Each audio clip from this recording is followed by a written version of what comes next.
চিন্তা করতে হবে না আমার ভাইয়ের বাড়ি গাড়ি হয়ে গেল, আমার ভাস্তা অনেক ব্যবসা বিজনেস করলো, তাতে আপনার পূজায় আসে না। আপনার মধ্যে যদি 4টি গুণ থাকে, কি 4টি গুণ? আল্লাহ রাসূল 1 নম্বরে বললেন হিফজু আমানাতিন। আপনার মধ্যে যদি আমানতের খেয়ানত না হয়, আপনি যদি আমানতদার হন, আমানতদার আর আমানতদার হন পৃথিবীর সমস্ত আপনার ভালো আছে না? আল্লাহ রাসূল যখন প্রথম নবী হওয়ার আগে মক্কাতে জন্মগ্রহণ করলেন, তখন মক্কার সমস্ত যারা চির শত্রু চির দুশমন তারাও আল্লাহ নবীকে আমিন বলে জানতেন। কিন্তু আপনি এত খেয়ানতকারী, আপনি এত আমানতের খেয়ানতকারী যে আপনার ছেলেও আপনাকে বেঈমান বলে, আপনার ভাই আপনাকে সহ্য করতে পারে না, আপনার মেয়ে আপনাকে বলে মরলেই আমি তার খাপ আটকে দেব। হিফজু আমানাতিন, আপনাকে আমানতদার হতে হবে। দ্বিতীয় নম্বর আল্লাহ নবী বললেন সিদকু হাদিসিন, আপনাকে হতে হবে সত্যবাদী। সত্যবাদী একজন মুমিন, একজন মুসলমান কোনদিন মিথ্যা কথা বলতে পারে না। সব কিছু তার দ্বারা সম্ভব, কিন্তু মৃত্যু হতে পারে না। যদি আপনি আমানতদার হন, যদি আপনি সত্যবাদী হন, তাহলে 4টির মধ্যে 2টি গুণ পাওয়া গেল।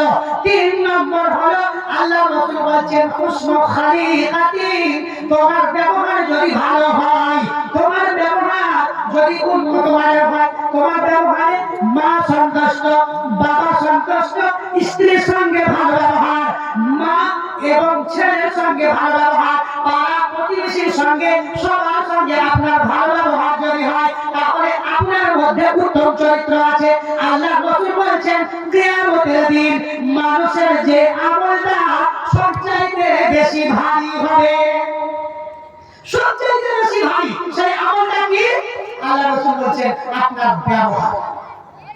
আপনার ব্যবহার। আল্লাহ রাসূল 3 প্রকার লোকের জন্য বলেছেন এদের জন্য আমি জান্নাতের জামিন হব। 3 প্রকার লোকের জন্য। 1 নম্বর হলো যারা তর্ক ছেড়ে দিল তাকে আমি জান্নাতের একটি ঘর দিয়ে দেব। তর্ক আর সম্পত্তি সাহারা খাতুন 800 টাকা দান করেছে, আল্লাহ তুমি তাদের দানকে কবুল করো। যারা মারা গেছে তাদের আত্মীয় স্বজনের গুনাহকে মাফ করে দাও, কবরে আযাব মাফ করে দাও, পরকালে সুখময় জান্নাত দিও। আল্লাহ তাকে ঈমান আমলের সঙ্গে বাঁচিয়ে রাখো। আল্লাহ যতদিন মারবে ততদিন তাকে ঈমান আমলের সঙ্গে বাঁচিয়ে রাখিও।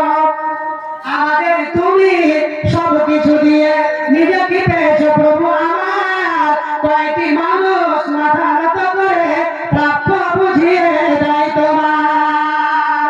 আমাদের তুমি সবকিছু দিয়ে নিজেকে পেয়েছো প্রভু আমার, কয়টি মানুষ মাথা নত করে প্রাপ্য বুঝিয়ে দেয় তোমার।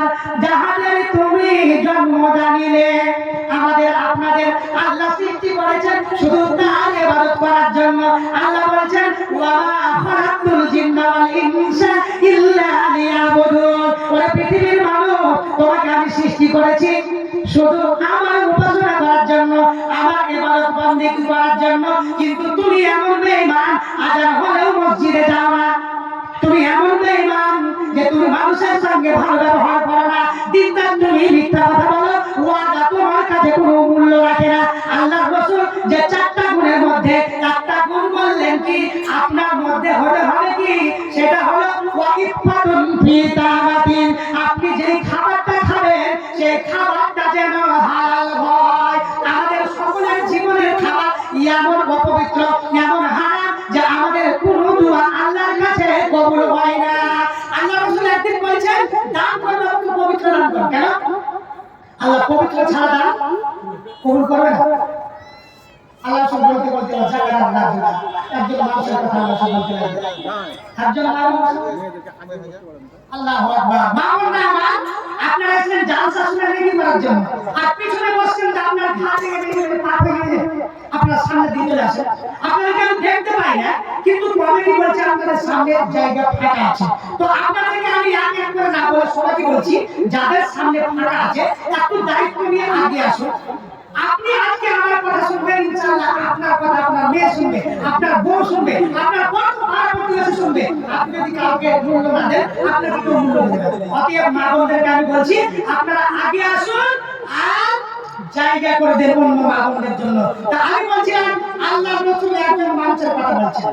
একজন মুসাফির বহুদূর গেছে, দিল্লি মুম্বাই গিয়েছে, ওখানে গিয়ে বিশাল বড় বিপদে পড়েছে। চুলগুলো এলোমেলো এবং শরীর হচ্ছে অগোছালো, তার কোনো একটা কাপড় কোনো একটা অঙ্গ তার ঠিক নাই।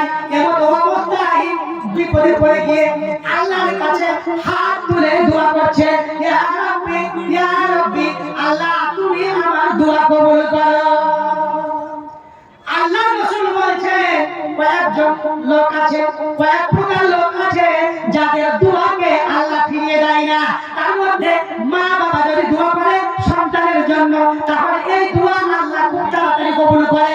মা এবং বাবাকে আমি বলবো, মা বাবা পৃথিবীর আপনার ছেলে মেয়ে যতই বদমাশ হোক, যত শয়তান হোক, তাদের জন্য কোনোদিন অভিশাপ করবেন না, কোনোদিন বদদোয়া করবেন না। কারণ মা বাবার দোয়া খুব তাড়াতাড়ি কবুল হয়ে যায়। খুব যদি বলেন আল্লাহকে বলবেন, আল্লাহ আমার ছেলে আমার মেয়ে এরকম অবাধ্য হয়ে গেছে, আমি অবাধ্য ছেলে মেয়ে তোমার কাছে চাইনি, তুমি আমার ছেলে মেয়েকে আদর্শিত করো, তাদেরকে তুমি দিনদার করো, তুমি তোমার ভয় তাদের মধ্যে দাও, আল্লাহ তুমি তাদেরকে সঠিক পথ দেখাও, এই দোয়া করো। আপনাদেরকে বলতে চাইছিলাম তার মধ্যে একজন মুসাফির যদি কোনো পথিক কোনো মুসাফির আল্লাহর কাছে দোয়া করে তার দোয়া কবুল হবে। কিন্তু এই লোকটা সম্পর্কে আল্লাহ রাসূল বলেছেন ওই লোকটা বিপদে পড়ে আল্লাহর কাছে হাত তুলে দোয়া করছে, কিন্তু তার দোয়া কবুল হয় না। কেন কবুল হয় না? ওমাতামাহু হারামুন ওয়া মাশরাবুহু হারামুন ওয়া মালবাসুহু হারামুন ওয়া গুযিয়া বিল হারামে ফাআইনা ইস্তাজাবু লাহু। ও পৃথিবীর মানুষ শুনে নাও, তার দোয়া কবুল হচ্ছে না কেন? কারণ তার খোরাক হচ্ছে হারাম, তার খাবার হচ্ছে হারাম, তার পরনের লেবাস হচ্ছে হারাম, তার পানীয় হচ্ছে হারাম, ওয়াগুজিয়া বিল হারাম, এবং তার রক্ত মাংস সব কিছু তৈরি হয়েছে হারাম দিয়ে। তাহলে ওই লোকটা যদি আল্লাহর কাছে দিন রাত দোয়া করে, ওই লোকটার দোয়া কোনোদিন কবুল হবে না, কোনোদিন কবুল হবে না। আর আপনার হারাম যদি মাল হয়, আপনি মসজিদে বা কোন জায়গায় দিয়ে আপনার লাভ হবে না। মানুষ বলবে যে বিশাল দান দিয়েছে, কিন্তু এই দানে আপনার কোনো উপকার হবে না। অতএব একজন মানুষ যখন মারা যাবে তখন তার আত্মীয় স্বজন যাবে, ধন যাবে, ফিরে আসবে, ওর সঙ্গে একটি থাকবে, সেটি হলো কি আমালহু, আপনার আমল থাকবে। আপনার আমল, আমল কি গো? আপনার নামাজ, আপনার দান, আপনার রোজা, আপনার হজ, আপনার ভালো ব্যবহার, আপনার সাদকা, যত রকমের ভালো আমল আছে এই আমলটা আপনার সঙ্গে থাকবে। আল্লাহ রাসূল সাল্লাল্লাহু আলাইহি ওয়াসাল্লাম বলেন, ইদা মাতাল ইনসানু, মানুষ যখন মরে যায়, ইনকাতা আমালুহু, আপনার আমল বন্ধ হয়ে যায়। শোনেন, আপনার বার্ধক্য ভাতা আছে, আপনার কৃষি বন্ধু আছে, আপনার পিএম কিষাণ আছে, যতদিন বেঁচে আছেন ততদিন আপনার টাকা ঢুকতে আছে। আপনি মারা যাবেন, সমস্ত অ্যাকাউন্টে টাকা ঢোকা আপনার বন্ধ হয়ে যাবে। কিন্তু আল্লাহর নবী বললেন মানুষ মারা যাবে, সমস্ত আমল বন্ধ হয়ে যাবে, সমস্ত অ্যাকাউন্ট তার বন্ধ হয়ে যাবে, কিন্তু তিনটি অ্যাকাউন্ট তার এমন আছে যেটি কোনোদিন বন্ধ হবে না। আপনার এই তিনটি নেকির খাত কোনোদিন বন্ধ হবে না। কি কি? সাদাকাতিন জারিয়াতিন, আও ইলমিন ইউনতাফাউ বিহি, আও ওয়ালাদিন সালিহিন ইয়াদউ লাহু। এই তিনটি সবাই করতে পারবে, অসুবিধা নেই, কিন্তু মন দিয়ে করার চেষ্টা করতে হবে। কোনোদিন ভাবিয়েন না যাদের ধন আছে শুধু তারা করবে, কোনোদিন ভাবিয়েন না যারা আলেম আছে তারা করবে, কোনোদিন ভাবিয়েন না যার শুধু ছেলে আছে তারা করবে। তিনটি বলছি, আপনি যদি একজন দিন মজুর হন, টোটো চালক হন, ভ্যান চালক হন, সারাদিনে 500 টাকা যদি ইনকাম করেন, অন্তত চাইবেন আজকে যে দানের খাতে আমার 10 টাকাও যায়, 10 টাকা। আপনি যদি 100 টাকা ইনকাম করেন, অন্তত দানের খাতে আপনার 5 টাকাও কমপক্ষে যাবে। আল্লাহ রাসূল বলেছেন, মা মিন ইয়াউমিন ইউসবিহুল ইবাদু ফীহি, এমন কোন দিন নাই যেদিন দুজন ফেরেশতা পৃথিবীর বুকে আসে না। প্রতি প্রতিদিন দুজন ফেরেশতা আসে, ইয়াকুলু আহাদুহুমা আল্লাহুম্মা আতি মুনফিকান খালাফা।